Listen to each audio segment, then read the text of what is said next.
Alabado sea Jesucristo y su Santísima Madre.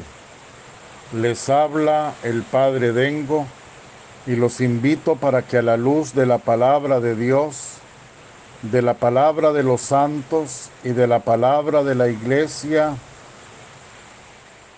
nos dejemos iluminar por el Espíritu Santo que quiere guiarnos hacia la verdad completa. Hoy es domingo, segundo domingo del tiempo de Adviento, ciclo C. Comencemos por la lectura de la palabra de Dios según el Evangelio de San Lucas, en el capítulo 3, versículo del 1 al 6. Corría el año 15 del reinado del emperador Tiberio. Poncio Pilato gobernaba en Judea, Herodes en Galilea, su hermano Filipo en Iturea y Troconítida, y Lisanias en Abilene. Y Anás y Caifás eran los sumos sacerdotes.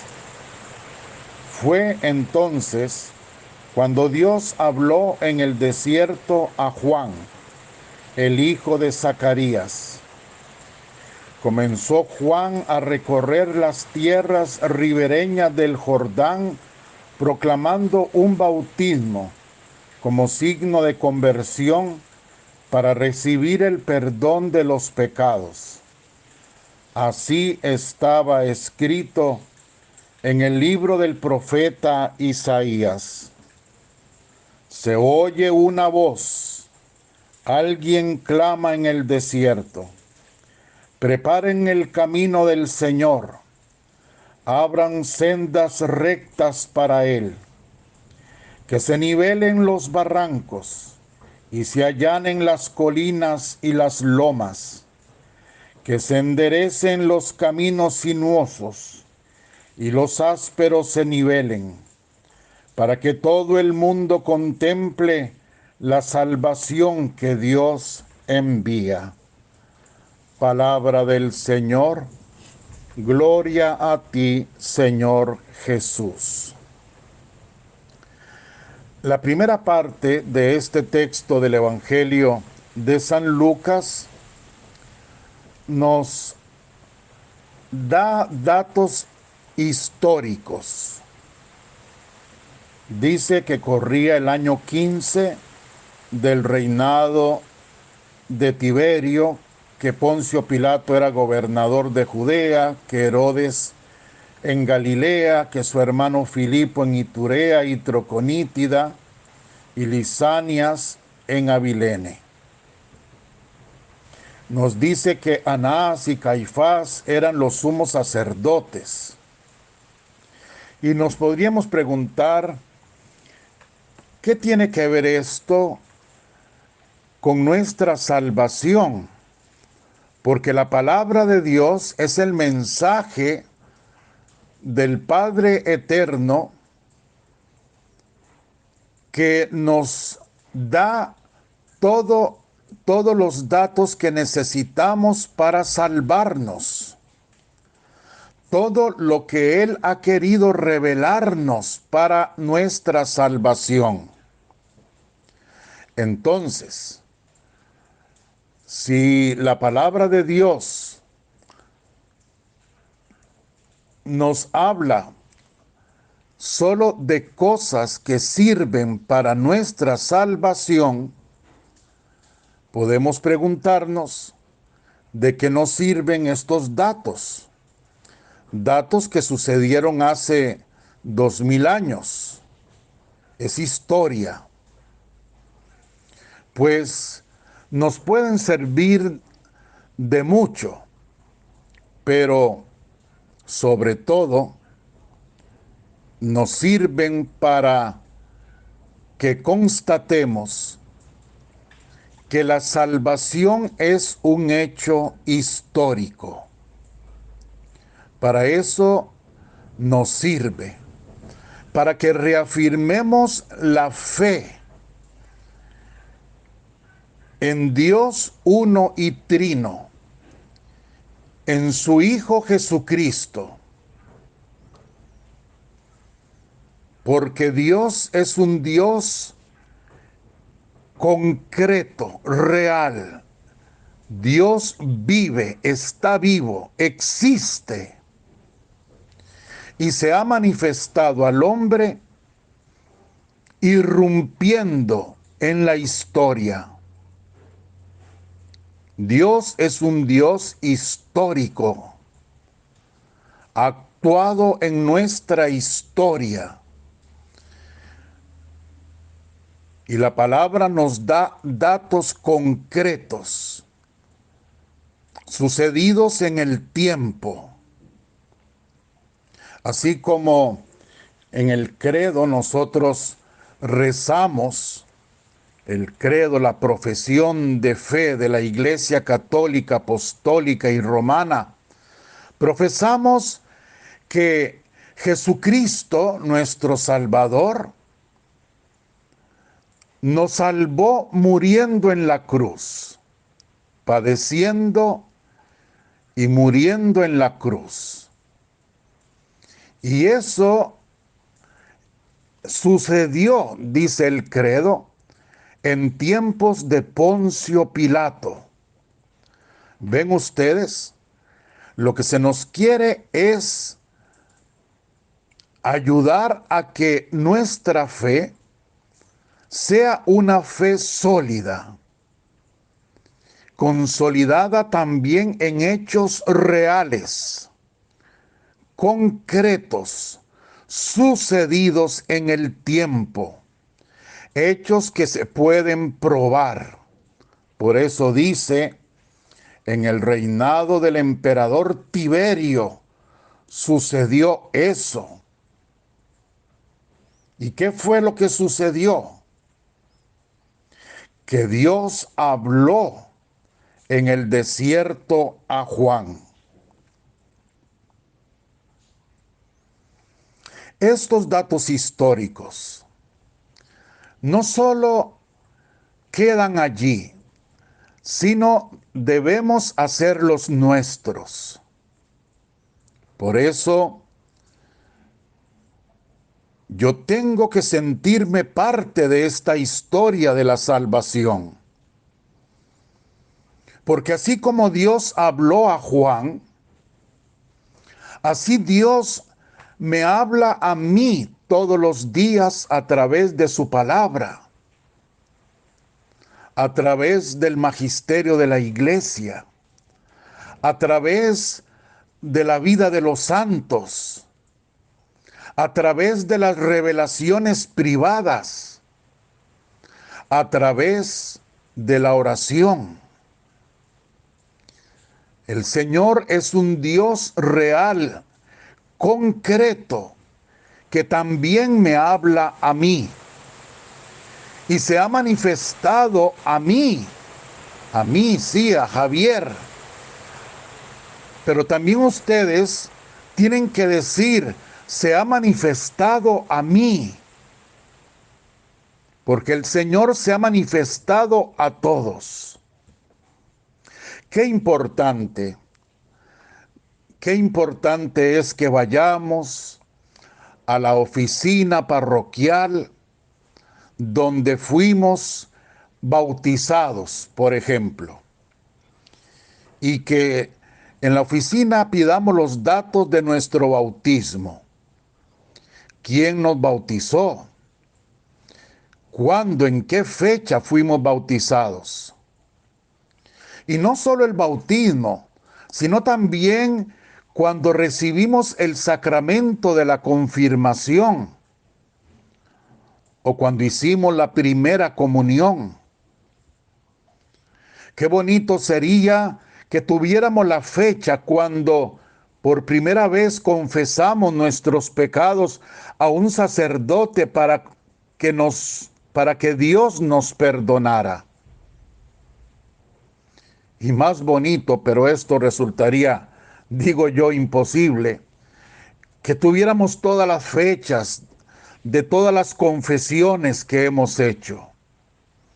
Y también la del matrimonio, de aquellos que se han casado. Y también los padres tener todas esas fechas en un álbum familiar de todos esos acontecimientos en sus hijos. Es la historia de nuestra salvación. En 1960, el 3 de enero de 1960, mis papás con mis padrinos, mis papás Francisco Dengo Bonilla, mi mamá Cecilia Esquivel Argüello, junto con mi abuela materna Marina Argüello Muñoz y mi tío paterno Víctor Eduardo Dengo Bonilla, fueron a la parroquia de la Inmaculada Concepción en la ciudad de Heredia. Y allí, en aquella pila bautismal centenaria, recibí yo, el que les habla, el sacramento del bautismo. Así recibí la salvación de Dios. ¿Ven ustedes? La Biblia nos enseña que son importantes los datos históricos, lo que Dios ha hecho en la historia para salvar al hombre, porque Él quiere, vuelvo a repetir, Él quiere decirnos que Él es real, que Él es concreto, que Él actúa en la historia, en el tiempo, que puede quedar su actuar en el calendario, si queremos, en los libros históricos y también en nuestra vida, en nuestra propia historia.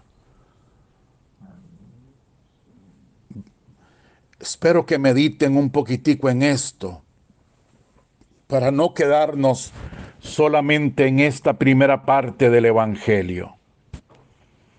Porque sigue algo muy importante.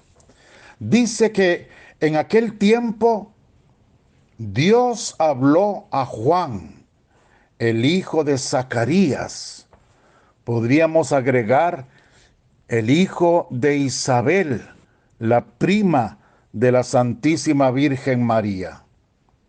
Y Juan comenzó a recorrer las tierras del Jordán, proclamando un bautismo. Vean que no dice el bautismo, sino un bautismo. O sea que habían muchos bautismos en la religión judía. ¿Y qué significaba el bautismo de Juan? Por eso en otros evangelios dice el bautismo de Juan. ¿Por qué significaba aquel bautismo de Juan? Significaba ser un signo de conversión para recibir el perdón de los pecados de los judíos que habían transgredido la ley de Moisés. Y, por supuesto, es totalmente lógico que si el bautismo de Juan, no de Jesucristo, de Juan, era un bautismo para conversión, para recibir el perdón de los pecados, quienes habían pecado era gente adulta. Porque recuerden ustedes que los niños ni siquiera se consideraban parte del pueblo judío, sino hasta los 12 años. Por eso a Jesús lo llevaron al templo. Recuerden cuando se perdió en el templo, Jesús estuvo allí porque a partir de los 12 años comenzaba a considerarse hombre, adulto y ya miembro del pueblo judío, activo en la religión judía. Por eso eran adultos los que se bautizaban. El bautismo de Cristo es totalmente otra cosa. Es que Cristo lo dijo: yo no he venido a borrar la ley judía, las costumbres judías, sino a transformarlas. Y Cristo, así como transformó la cena judía de la Pascua, así también transformó el bautismo judío. Pero ese es otro tema y llegará el momento en que lo meditemos profundamente. Por ahora lo que vemos en este texto es la figura de Juan. Juan se convierte en el precursor, en el profeta, el último profeta del Antiguo Testamento y el primer profeta del Nuevo Testamento. Juan el profeta, el que profetiza la venida del Señor, el que lo anuncia, el que prepara el camino para que el Señor venga, el que ya ha venido, el que nació en Belén de la Virgen María. Ahora Juan lo proclama, lo anuncia. Él, como dice el profeta Isaías, él es el que clama en el desierto. Él es el que no solo lo prepara con su propia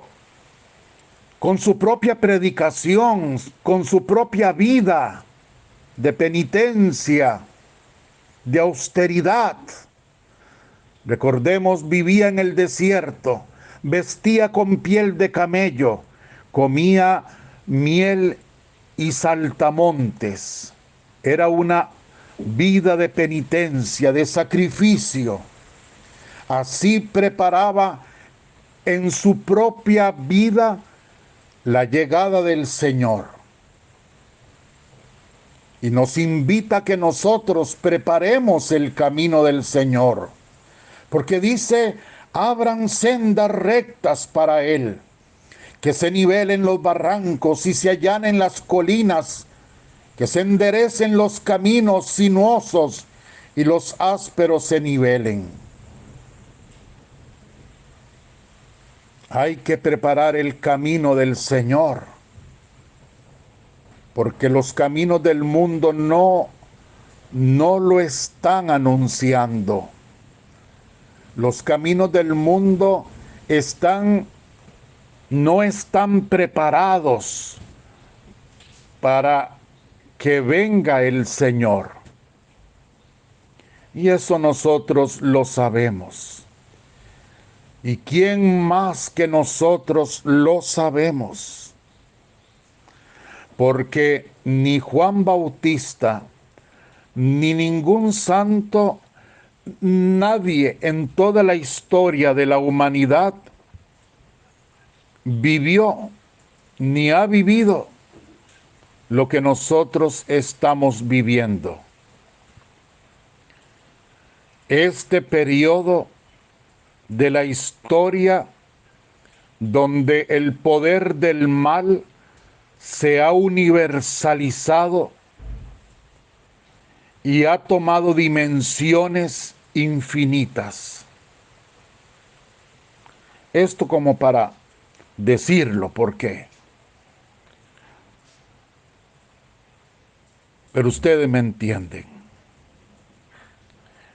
Nosotros vivimos en los últimos de los últimos tiempos.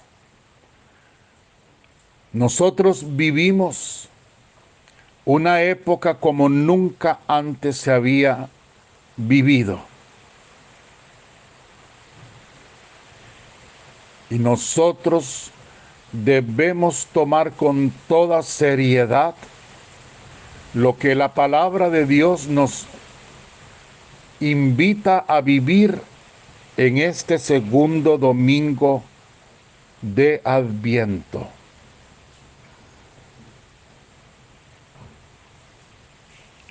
San Juan Bautista, en el numeral 523 del Catecismo, es el precursor inmediato del Señor, enviado para prepararle el camino. Profeta del Altísimo. Lucas 1:76. Sobrepasa a todos los profetas, de los que es el último, e inaugura el Evangelio.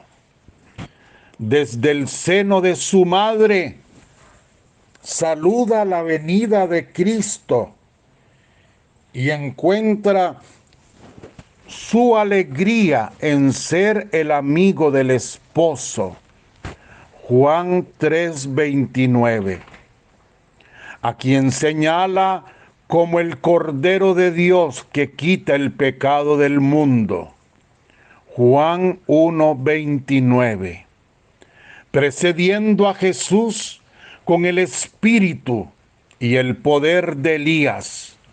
Lucas 1:17, da testimonio de él mediante su predicación, su bautismo de conversión y finalmente con su martirio. He aquí como describe el Catecismo Católico al gran Juan Bautista. Y en el 524, el Catecismo nos sigue diciendo: al celebrar anualmente la liturgia de Adviento, la Iglesia actualiza esta espera del Mesías. Oigan qué importante. No dice la Iglesia recuerda, sino dice actualiza, la hace hoy viva, la espera del Mesías. Nosotros lo estamos esperando. Y lo hace participando en la larga preparación de la primera venida del Salvador. Los fieles renuevan el ardiente deseo de su segunda venida, celebrando la natividad y el martirio del precursor. La Iglesia se une al deseo de éste. Es preciso que Él crezca y que yo disminuya. Juan 3:30. Nosotros renovamos en este tiempo de Adviento, participando de la liturgia, de la oración, de la penitencia y sobre todo de la caridad con los más necesitados. Renovamos la preparación de la primera venida del Salvador, celebrando la Navidad. Pero celebrando la Navidad, donde vemos venir al Señor, donde celebramos que vive ya en medio de nosotros, renovamos, dice el Catecismo, el ardiente deseo de su segunda venida. Ven, Señor Jesús. Ven, Señor Jesús. Pero es preciso que como Juan el Bautista, ese deseo sea tan grande que demos paso para que Él crezca y que nosotros disminuyamos. Yo debo desaparecer para que Él aparezca. Yo debo morir a mí mismo para que Él se manifieste en mí y a través de mí a todas las gentes, a toda la creación.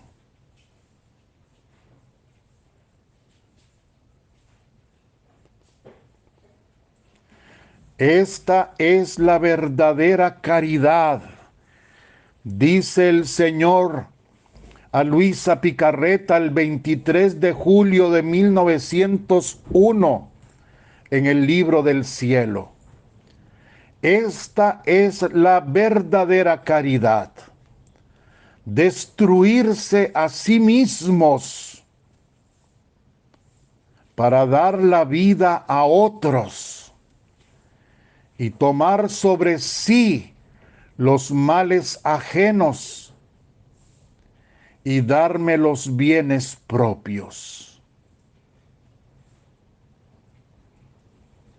Se lo dijo Jesús a Luisa cuando ella dice que parecía verlo crucificado. La verdadera caridad consiste, por supuesto, en dar el bien supremo a las criaturas, a los prójimos. ¿Y qué más bien que Dios mismo? Por Dios santo, es que todas nuestras acciones deben de ir solamente hacia eso. Dar el reino de Dios, ofrecerlo, prepararlo, darlo. Y lo daremos cuando seamos capaces de morir a nosotros mismos, de destruir nuestro yo, de hacer disminuir nuestra voluntad humana en nosotros mismos, para que venga Jesucristo en su divina voluntad y aparezca ante el mundo, este mundo que está totalmente perdido. Ven, ven, Señor, no tardes. Ven que te esperamos. El mundo muere de frío. El alma perdió el calor.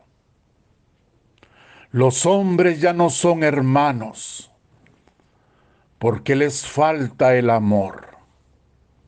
Así cantamos en el Adviento, y nuestra vida tiene que convertirse precisamente en este cántico.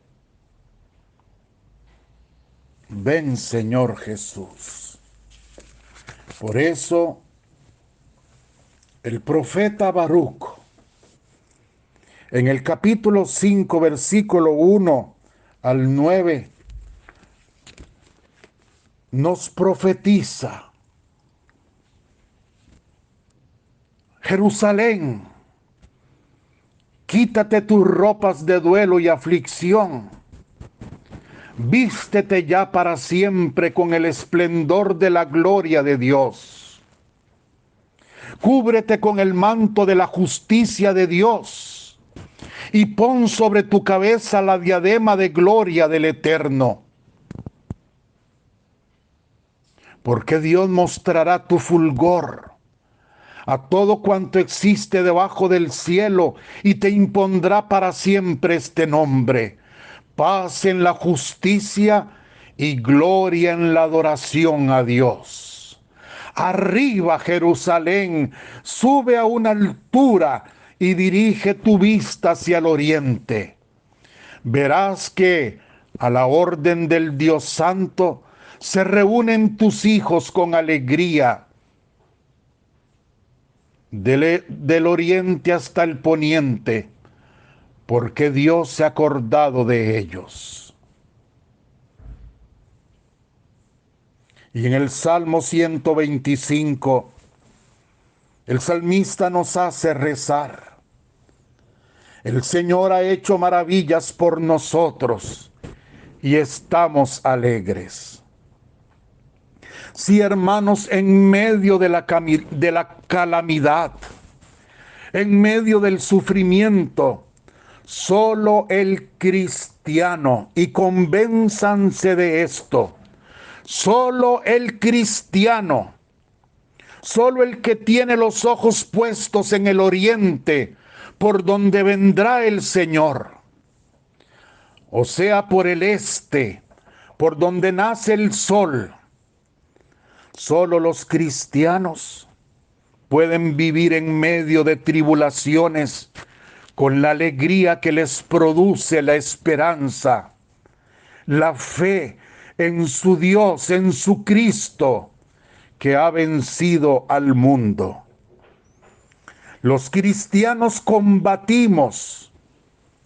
Los cristianos experimentamos muchas veces las caídas que produce la guerra, el combate. Pero el cristiano nunca experimenta la frustración y menos el fracaso.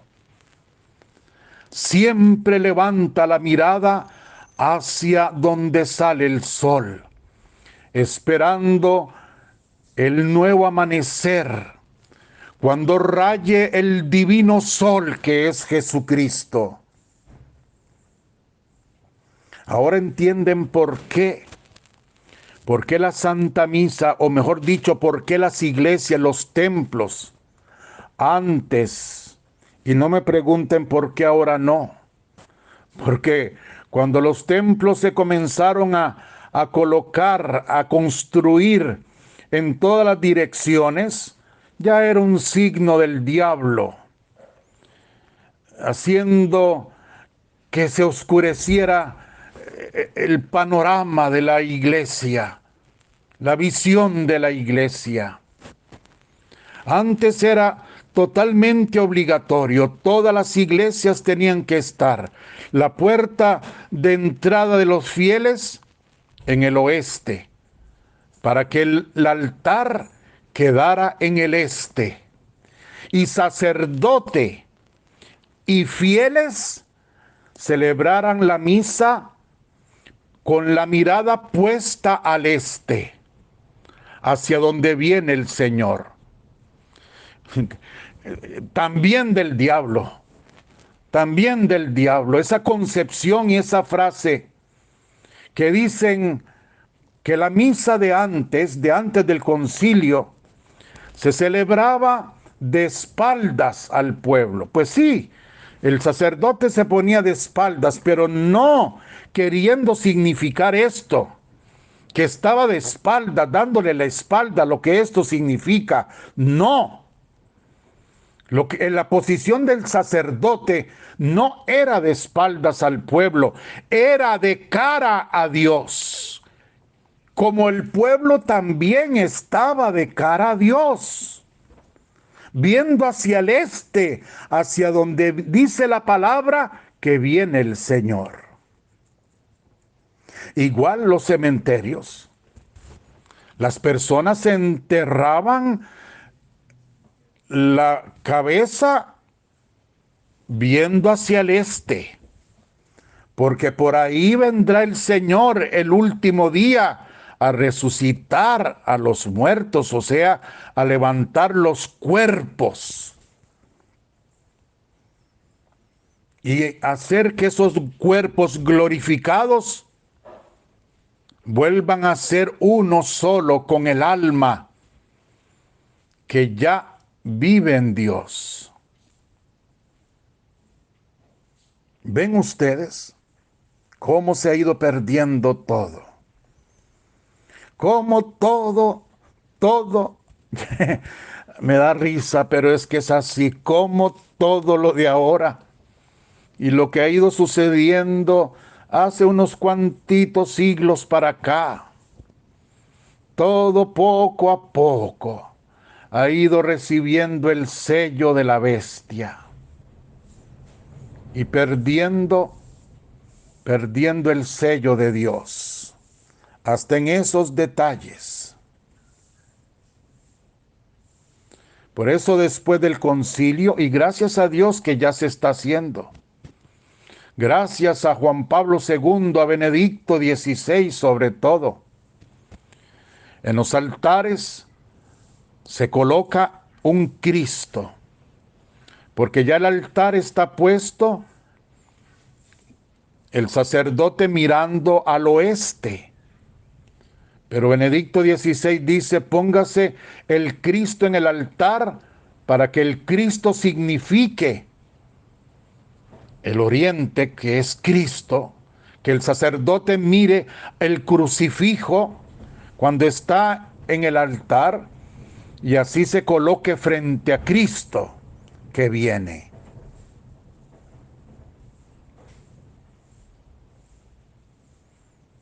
Nosotros esperamos al Señor. Nosotros combatimos un combate férreo como nunca antes. ¿Y cuántas cosas veremos? Y yo lo digo, y lo digo junto con sacerdotes que los he oído en el internet, sacerdotes serios, profundamente serios, profundamente sabios. Yo estoy convencido de que a nosotros nos ha tocado vivir los tiempos del Apocalipsis. Algo de eso veremos. Algo de eso veremos. Si no es que tengamos que verlo todo. Por eso debemos ser claros y firmes. Por eso debemos hoy mirar a Juan el Bautista y tomar el espíritu de las profecías del Antiguo Testamento y tomar la valentía de Pablo para anunciar a Jesucristo a todas las gentes, preparando así el camino del Señor. Nuestra vida tiene que convertirse en un adviento que prepare el camino del Señor. Termino con esta lectura que es la segunda de Filipenses 1:4 al 6 y 8 al 11. Hermanos, cuando ruego por ustedes, lo hago siempre lleno de alegría, de la alegría que nos da la esperanza. No en vano han colaborado conmigo en la difusión del mensaje evangélico desde el primer día hasta hoy. Y estoy seguro de que Dios, dice Pablo, ha comenzado en ustedes una labor tan excelente, la llevará a feliz término en espera del día de Cristo Jesús. El Señor ha comenzado en ustedes una labor tan excelente y la llevará a feliz término en espera del día de Cristo Jesús. La ha comenzado. Claro que la ha comenzado. Ahí están los datos de nuestra propia historia. La ha comenzado el día de nuestro bautismo. La ha reforzado, la ha llevado a la plenitud en su espíritu el día de nuestra confirmación. La ha alimentado el día que recibimos por primera vez el cuerpo sacratísimo de nuestro divino Redentor y cada vez que nos alimentamos de él. Cuando perdona nuestros pecados y así cuando vivimos todos los sacramentos. Cuando llevamos una vida de oración profunda, cuando somos devotos de la Virgen, de San José, de los santos, Cuando somos asiduos a la lectura de la palabra de Dios y la vivimos, la tratamos de vivir, cuando vivimos la caridad, la verdadera caridad que consiste en destruirnos a nosotros mismos, en negarnos a nosotros mismos. Claro, cuando yo me niego, yo doy todo. Lo material y lo que no es material, lo comparto. Y sobre todo, cuando preparo así con mi vida la venida del Señor. Hagámoslo. Hagámoslo porque esperamos el día en que Cristo Jesús vuelva. Hagámoslo con alegría a pesar del tiempo que nos ha tocado vivir y a pesar de todos los sufrimientos que padecemos, porque nuestra mirada no está puesta en esta tierra. Todo lo de aquí pasa. Nuestra mirada está puesta en el oriente. Allá, por donde sale el sol, por ahí vendrá Cristo. Así lo ha dicho y lo dejó claro el Señor a través del profeta Baruch. Pero lo repite en el Apocalipsis. El Señor vendrá por el oriente, por donde sale el sol. A Él lo esperamos. Que así sea y que la bendición de Dios Todopoderoso, Padre, Hijo y Espíritu Santo, descienda sobre vosotros y os acompañe siempre. Amén. Los amo con toda mi alma, los abrazo con todo mi corazón y si Dios quiere nos encontramos mañana.